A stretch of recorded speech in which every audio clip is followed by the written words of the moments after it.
Assalamualaikum warahmatullahi wabarakatuh. Oh, nampaknya saya ni dah lama tak buat video Video tazkirah, lama sangat. Jadi saya buat balik lah. Okeylah, sempena bulan Ramadan ni saya ingin ucapkan selamat berpuasa dan menyambut Ramadan Al-Mubarak. Dalam petikan hadis Nabi SAW ada bagi tahu bahawa 10 Ramadan pertama ialah rahmat, 10 Ramadan yang kedua ialah pengampunan dosa, dan 10 Ramadan yang ketiga ialah pembebasan api neraka. Jadi sekarang ni kita akan masuki fasa yang ketiga, pembebasan api neraka Jahannam. Jadi apa yang saya nak tekankan di sini lah, pada 10 Ramadan terakhir ni ada sunnah Nabi SAW yang sangat besar, yang mana sunnah ni sebenarnya telah dilupakan oleh umat ini. Sebab tu saya panggil forgotten sunnah, iaitu sunnah yang dilupakan. Sebab yang pengamal tak ramai, sedangkan sunnah sangat-sangat besar. Iaitu apa? Iaitu beriktikaf di masjid selama 10 hari untuk mencari malam Lailatul Qadar. Sedangkan surah Al-Qadar Allah telah turunkan, yang surah yang bermula inna anzalnahu fi lailatul qadr wa ma adraka ma lailatul qadr lailatul qadri khairun min alf shahr tanazzalul malaikatu waruhu fiha biizni rabbihim min kulli amr salamun hiya hatta matla'il fajr. Inilah surah yang mana ditekankan untuk kita mencari malam Lailatul Qadar. Sebenarnya dalam motivasi untuk kita mencari malam Lailatul Qadar bukanlah kita semata-mata nak dapat malam Lailatul Qadar, yang mana kita tahu malam Lailatul Qadar ini seperti 1000 bulan, bersamaan umur kita 83 tahun. Tapi motivasi adalah bagaimana kita dapat menghidupkan malam tersebut. Itulah hikmah sebenarnya untuk kita beribadah pada 10 malam hari terakhir tu. Bukan semata-mata untuk cari malam Lailatul Qadar. Kenapa? Kerana sebenarnya dalam motivasi amalan ini bukan kita untuk semata-mata nak dapat malam Lailatul Qadar je. Kita nak hidupkan malam. Kerana itulah sunnah Nabi SAW. Kalau kita betul-betul ikut cara sunnah Nabi SAW dalam keadaan iktikaf malam Lailatul Qadar di masjid ini, memang dahsyat. Iaitu tak boleh keluar masjid selama 10 hari, duduk dalam masjid, kecuali keluar masjid untuk berwuduk dan berqada hajat atau mandi sahaja. Itu kalau betul-betul yang dia real sunnah lah.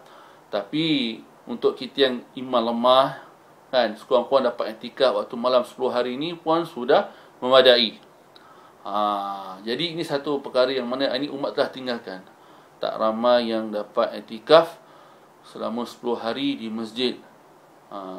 Jadi apa yang saya nak bawa fikir di sini ialah macam mana sekarang ni kita cuba usahakan untuk dapat iktikaf.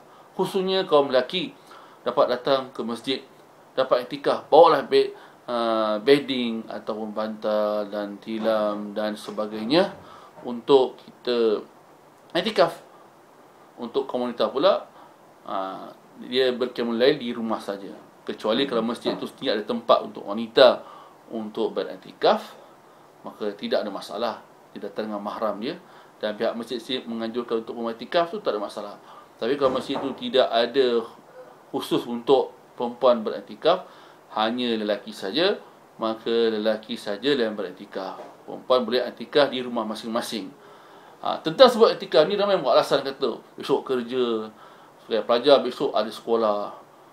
Tentang kerja site, kata besok ada kerja site. Jadi sebenarnya kita boleh adjust masa kita sebenarnya. Okeylah, saya bagi satu contoh. Bisa kata kita sibuk bekerja, atau kita besok sekolah, atau kita besok kena pergi kerja site, atau kita berniaga esok. Kita sebenarnya boleh buat persiapan untuk tidur awal. Okeylah, baiklah, katakan kita ni buat tarawih. Katakan habis tarawih 20 rakaat dengan solat witir. Atau kita ni jenis orang yang solat tarawih 8 rakaat, bukan 20 rakaat. Kita boleh tidur awal. Katakan kita tidur dalam pukul 11 malam, kita bangun dalam pukul 4 pagi atau 3 pagi untuk kita laksanakan ibadah. Tapi syaratnya macam mana tidur kita tu di dalam masjid. Itu sunnah Nabi SAW. Bukan satu perkara yang susah. Cuma iman lah. Kalau iman kita kuat, kita boleh buat. Kalau iman kita tak kuat, memang tak boleh buat. Sebab kata patah Melayu, nak 1000 daya, nak 1000 dalih. Kalau kita nak buat, macam-macam boleh terjadi. Kalau kita nak buat, macam-macam alasan yang kita boleh bagi. Jadi apa yang saya tekan di sini ialah sebenarnya 10 malam terakhir ni ialah Rasulullah SAW, dia akan beriktikaf sungguh-sungguh dalam masjid. Dan dikatakan Rasulullah SAW akan menjauhi isteri-isterinya. Bukan maksud menjauhi selama-lamanya, tapi dia menjauhi selama 10 hari. Dalam 10 hari yang sebenar, Rasulullah tidak akan berjimat dengan isteri-isterinya. Jadi kita ni sebenarnya ikut sunnah Nabi SAW, kita ni sebagai seorang lelaki, patutnya 10 hari dalam malam Ramadan kita pun kena jauhi isteri kita. Bukan jauhi kita mufarad apa, kita jauh-jauh pergi-pergi. Maksudnya jauh untuk kita usahakan supaya tidak kita menyetubuhi isteri-isteri kita untuk menunjukkan sunnah 10 malam terakhir. Tapi sebelum 10 malam terakhir ni, 1 sampai 20 Ramadan boleh kita nak bersatu banyak kali pun kita nak bersatu. Tapi untuk 10 malam terakhir ni, cuba kita usahakan untuk kita jauhi isteri-isteri kita untuk menunjukkan amalan sunnah Nabi SAW di dalam malam Lailatul Qadar ini. Jadi sebenarnya apa yang saya bagi fikir ni, kita sama-sama lah usahakan. Kenapa? Kerana saya yang bercakap ni pun kena usaha sama-sama. Sebab saya rasa penting untuk hidupkan malam Lailatul Qadar. Kerana ini sunnah Nabi SAW yang sangat hebat. Jangan kita tengok orang tak buat, kita pun tak buat. Jangan kita tengok orang tak tikaf, kita pun tak tikaf. Sebab apa? Sebab untuk kita dapat pencapaian makam yang tinggi di sisi Allah Ta'ala, kita kena tak boleh tengok pandangan bilangan majoriti umat. Contoh macam hari ni kita tengok orang orang semayang di masjid dan di rumah. Kalau kita tengok ini orang semayang di rumah lebih ramai orang di masjid, maka kita akan cakap tak semayang kat masjid lah, semayang kat rumah. Sebab kita lihat ini orang semayang di rumah. Tapi sebenarnya sunnah Nabi SAW, semayang berjemaah tu waktu tu di masjid untuk lelaki, bukan di rumah. Tapi kalau kita ikut majoriti ni pasal, maka kita tak akan dapat tahap makam, iaitu takarrub kepada Allah Ta'ala yang lebih hebat lagi. Sebab tu ini kita kena ikut bilangan minoriti. Orang yang mana minoriti ni dia dekat dengan Allah SWT. Dan itu kita contoh mereka. Contoh ini kita lihat orang semayang jemaah masjid tak ramai, itu kita ikut. Barulah Allah Ta'ala akan naikkan makam kita. Baru Allah akan bagi kita pahala. Baru Allah Ta'ala akan ampunkan dosa kita. Ingat, dalam agama bukan tengok pada majoriti, tapi lihat pada amalan sunnah Nabi SAW. Dan pada slot saya ini, saya nak khususkan pada bab i'tikaf tadi. Jadi insyaAllah saja, sampai sini atas kira saya. Jadi apa yang baik tu supaya saya dapat amalkan. Dan semoga anda pun dapat amalkan. Jadi insyaAllah, selepas ni saya akan cuba buat tazkirah lagi dan lagi. Supaya apa? Supaya saya buat ni niat, supaya apa? Saya niat semata-mata kerana Allah SWT.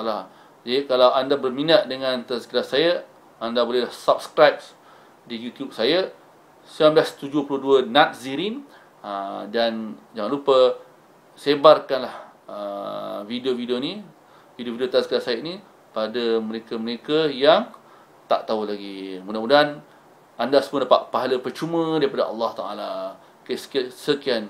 Assalamualaikum warahmatullahi wabarakatuh.